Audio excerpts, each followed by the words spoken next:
like our That's secret. that's how ladies get over you. They get a haircut. Chop, and new color. They go to the gym, lose 10 pounds. They lose 10 pounds, do and some get a squats, booty, and get that booty going like this. They know the secret. This is embarrassing. Every day of my life, I ball. It's your host, Stacy Ike, and I'm here with Ball Alert, and I'm sitting with two of Hollywood's finest chocolates, Shemar Moore and Bill Bellamy. How are you guys? We're excited to be here. Yes. Such a pleasure to meet you guys. And like I was saying before, sexy, funny, there were some tears. You're talking about Bill, right? Yeah, I cried like I can't help it. I'm sensitive. She call you sexy though. I appreciate that. Funny, And you chocolate. know. And chocolate. No, You Very cinnamon. milk I'm Hershey. cinnamon. I'm like espresso. See, at least they know, guys. You know they know. What was it like working together? I mean, you guys have definitely been in the game for so long. I know you know each other. But working together, being funny, having that sexy moment, but also like giving him advice about love. I mean, those scenes look so real. Easy.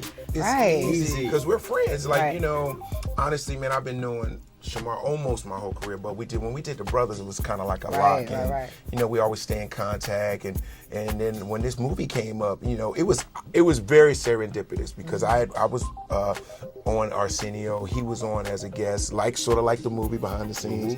And he's like, B, I got this project. I want you to read it, man. And you'd be perfect. You better read it. And I was like, okay. No, I knew he was the one dude. I mean, I say this to him all the time. There's a lot of comedians out there, you know, from him to Jamie Foxx to Mike Epps. I mean, you name them, and they're all uniquely talented and all right. What these cats do, you can't teach. Right. You can't teach. I mean, not at all. And so, but when we did The Brothers, I knew the chemistry was right, and we just silly. We were having fun on and off the set back then. Anyway. So then fast forward, there's like, you know, I've kept up with him. I think that he's one of a kind. Only Bill can do Bill. But because I knew our chemistry was cool, I knew I could have a best friend. I knew he could come in and punch the joke. But he also, what's great about him as an actor is he's also invested in the storytelling of it all. So he's not just being the funny dude. Funny, yeah. Because we have a really important story to tell in this movie. Absolutely. That's what I love. You know, black love and that relationship and that getting over somebody. And you know, there's this theory that the best way to get over somebody is getting under somebody else. And I wanted to know, based on this film, The Bounce Back, what side are you guys on? I think that, you know, it's courage, right? Because love makes everybody vulnerable, and his character, Matthew, was very vulnerable. You know, going through a divorce is not easy for anybody. It's worse than a breakup. It's like a super breakup. And most people get disheartened by love when you get hurt, right? And so what I wanted to achieve with my character was to support my best friend, you know. I was there when he went through the divorce, and we like, yo, let's go to the bar, man. Let's keep it moving, man. You still got your daughter, the whole nine. And you never really see that part of a guy like him being vulnerable and, you know, saying that this woman is not necessarily in love with him anymore and that kind of thing. Nobody wants to hear that. Right. So what we want to do is encourage people not to give up. And so when you leave the theater, I think people feel good. You know, they're like, oh my God, you know, I got hope. You know, it ain't over. Do you think it works for men too? Because men do have a mask. I like that you said that. Sometimes you don't see it. There's that mask. People say to me all the time, and people have been asking me since this movie came out, like, what kind of research did I have to do to get into Matthew Taylor? And honestly, I didn't do much in the sense of, I just went to my life experience. So whatever the perception is of Bill Bellamy, you know, we're taught to be tough, and you know, we're impenetrable. We get hurt too. But I've been burned in real life. I've been burned. I've made mistakes and done the burning, and I've been burned.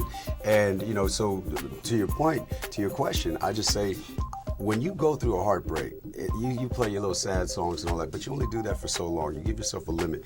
But you allow yourself. This is me talking, Shemar. It's like, I think you allow yourself to embrace the hurt of it all, own it a little bit, but then you got to celebrate yourself. You got to put your heart back on your sleeve. You got to put and get your swag, you know, like back. girls, just get a new haircut. For real. That's okay. I didn't know y'all like noticed. They I didn't know they knew though. You know that? That's like our secret. That's how ladies get over you. They get a haircut. Chop, and new color. They go to the gym, lose 10 pounds. They lose 10 pounds. They get a booty. And get that booty like this. They know the secret. This is embarrassing. I'm trying to like and the then red ladies. you call the homie. You call my homie. Find out what club, what restaurant I'm at. And you show up with your little short thing with these bad boys pushed up, and you walk by and don't speak and don't even look. And we new hair. And we see not attitude right now. I can't believe they know the truth. Of course we know that. I've never done that.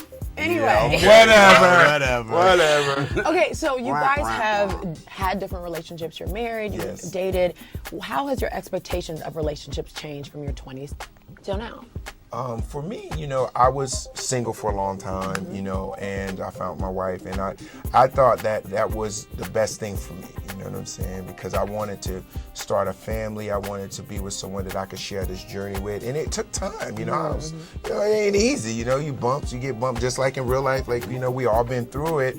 I just got lucky, to meet someone that I was bold enough to say I'm gonna step out, because it's still scary, it's a risk, it's a 50-50, and I'm very thankful that I made that choice.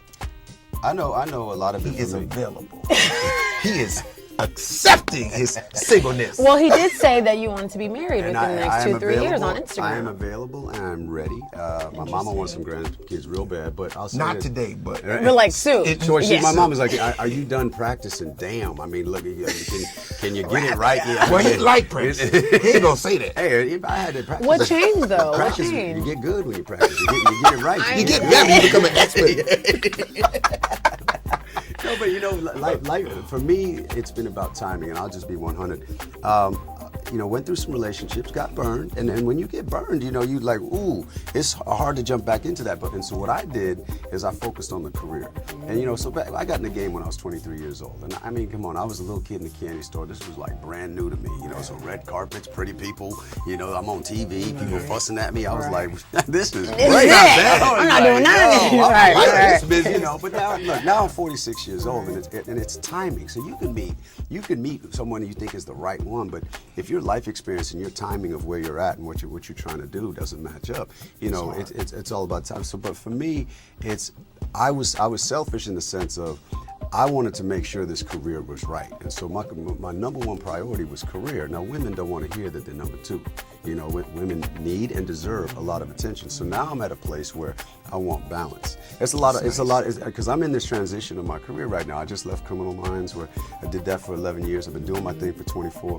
But everybody wants to name up in lights. I want to see how high I can fly and shine and all that. But I also want balance. I want to be able to date somebody. There's a schedule we keep as an actor. Listen up, ladies. I do. I want to date somebody. Are you balanced? I want to have some Can children. you balance this, brother? Can you be the yin to his yang? That's a very important question, people, actually. Can you yin do that? To yang. Yin I want to say, but my yin, I drive around in my whip, okay? I drive around in my whip, and I look next to me in the passenger seat. Now, I can fill that passenger seat up from time to time, but they come and they go. They come and they go. What I'm truly looking for is I want that ride or die. I want somebody, because I'm blessed. I got this beautiful life, and I can get to my so-called mountaintop. Ain't nothing over there but a seatbelt. I don't want to get up to that mountaintop by myself. Right. You know what I mean? So I'm looking for that girl who wants to ride with me, but I promise you I'm the type of dude, I'm going to make pit stops along the way for where you want to go, what you're trying to do, and I'm going to lift you up. So it ain't just about me. I want you to celebrate me, but trust that I'm going to celebrate you. So with that said, what is it with this theory about guys being intimidated by the girl who is working hard right now? Black women, or all women right now, are kicking butt. Yeah, well, is that a real thing? That y'all are a real intimidated? thing. I think it is. I think it's a real thing. Okay. Most of the guys I talk to that are, real, millennial dudes, I think it's sort of like it creates an insecurity in a lot of guys. It just depends on where you are. If you're doing your thing and your shorty doing her thing, it's fine. But sometimes the lady, y'all jump out and y'all gone. We kick it. You kicking it. And my man over here like looking at these resumes and looking at these applications. You gotta not be intimidated. You have to encourage your lady to win. I think if you do that, she's going to help you win. You know what I mean? I think if you cause that competition thing, I think it causes your woman to feel some type of way. Right. That's just my opinion. A woman needs to feel needed. A woman needs to feel heard. A woman needs to feel uplifted.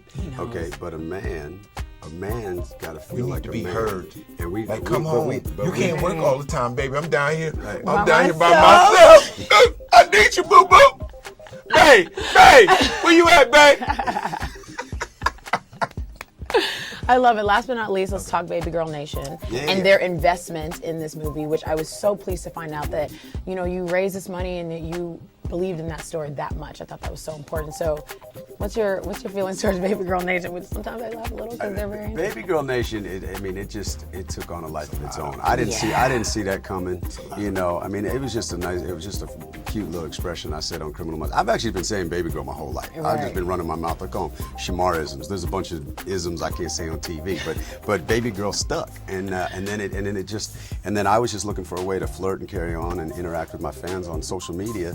And then it turned into an MS movement, you know, to raise money and awareness for MS for my mom. But Baby Girl Nation, they are just loyal, diehard fans, and they're the best. And I had an idea, you know, I was in this transition, found a little script. I was like, all right, I've shopped it around Hollywood and got a bunch of lukewarm, you know, like, oh yeah, we'll get back to you on that. Oh, it's cool, but I said, you know what, I'm just gonna go ahead and do this myself, threw it out there to my fans, and within just over a month, 2 years ago, Baby Girl Nation raised $630,000, and so basically said, "Go Shemar, go!"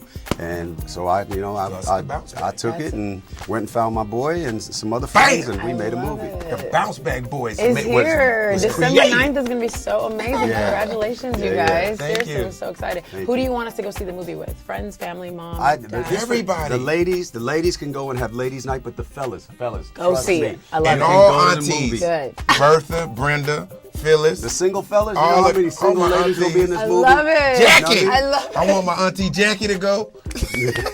That's like a real shout out to Auntie Jackie. Yeah, right? I love it. Congratulations, you guys. Thank you Thank so you. much for letting us talk to you and Thank bring you. out this movie as much as we can. Thank you. Thank you for showing so much love.